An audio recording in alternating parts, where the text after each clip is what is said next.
Welcome to Virginia Currents. I'm May Lily Lee. This week, we'll blow out the sails for a different kind of boating adventure, plus a Mattaponi powwow, and author Lee Smith fashions folk opera at Theater Virginia.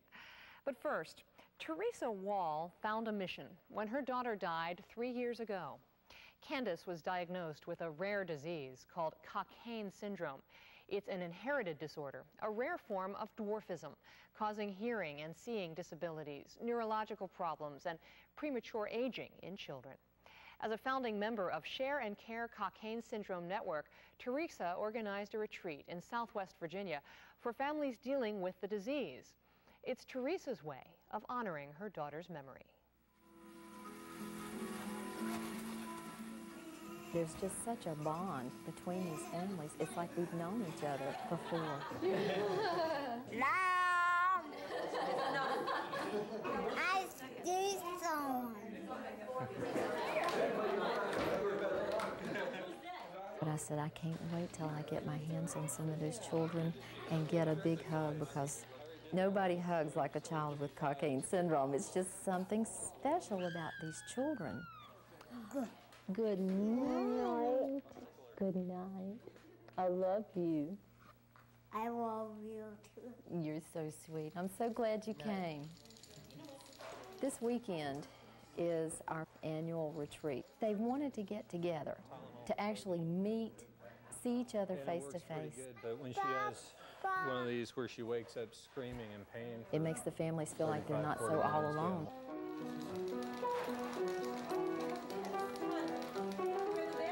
They are just like little angels. What? there's only about 3 things she does. One is cut color and paste. Another one is play with cards and play with blocks. She's asking me for blocks. Yeah, she likes Play-Doh. Don't you have like a peanut butter Play-Doh now? Yeah. You got some manners? You say please? Please and thank you. Those are the magic words.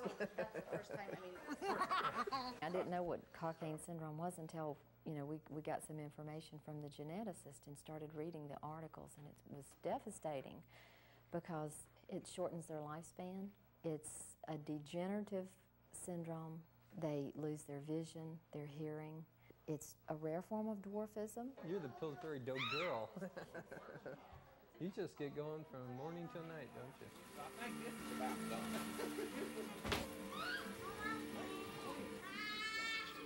Even though all these children have Cockayne syndrome, it's a wide range. Some are more severely affected and have more of the symptoms and usually don't live as long. And then there are some that are mildly affected.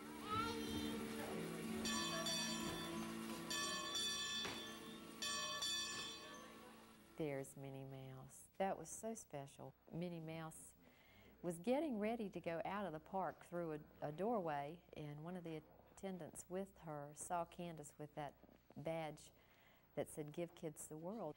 So that was a lot of fun. My daughter, Candace, was diagnosed with Cockayne syndrome, and she passed away. And for us, even though the diagnosis was devastating, I was really glad to know what it was, because with Candace and with these children, they stopped growing. We didn't understand. Candace seemed like a normal, healthy baby. She weighed 7 pounds and 15 ounces when she was born. She grew and developed during that first year, and at 12 months of age, everything dropped off the growth chart. Her head circumference was too small. She didn't weigh enough. She wasn't tall enough for her age.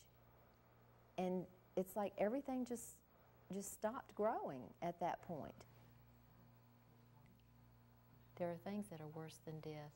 And when you watch your child suffer in agony,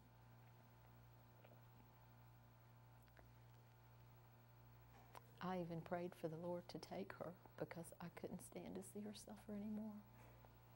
And that morning that she finally passed away, it's almost like it was a relief because she wasn't suffering anymore. But boy, I miss that little girl. Because of Candace being in my life, She taught me lessons, and I know it was God teaching me through her lessons that I could have never learned had both my children been normal. And I wouldn't give anything for that. Even though I've lost Candace, I am such a different person because of having known her. It's really hard, but it's a blessing. It's a real blessing. Because they're little angels. They really are. And now Candace is an angel for real.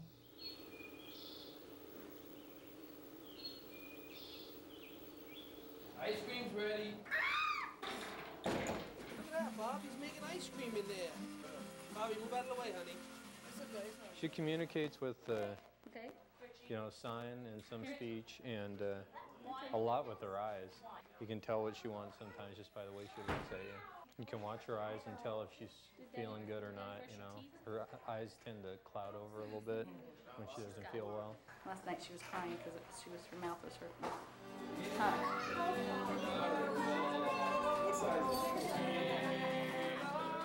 I know in planning this retreat, a lot of people made the comment, well, it's probably going to be real painful for you because you don't have your child. Your child has passed away.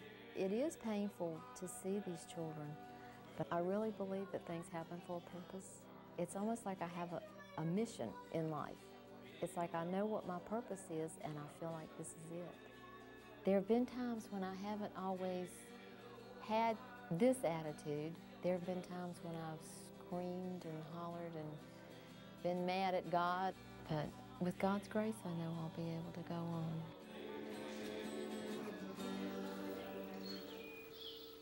Teresa Wall is the coordinator of the Share and Care Cockayne Syndrome Network. Families at the retreat came from all over the country to meet.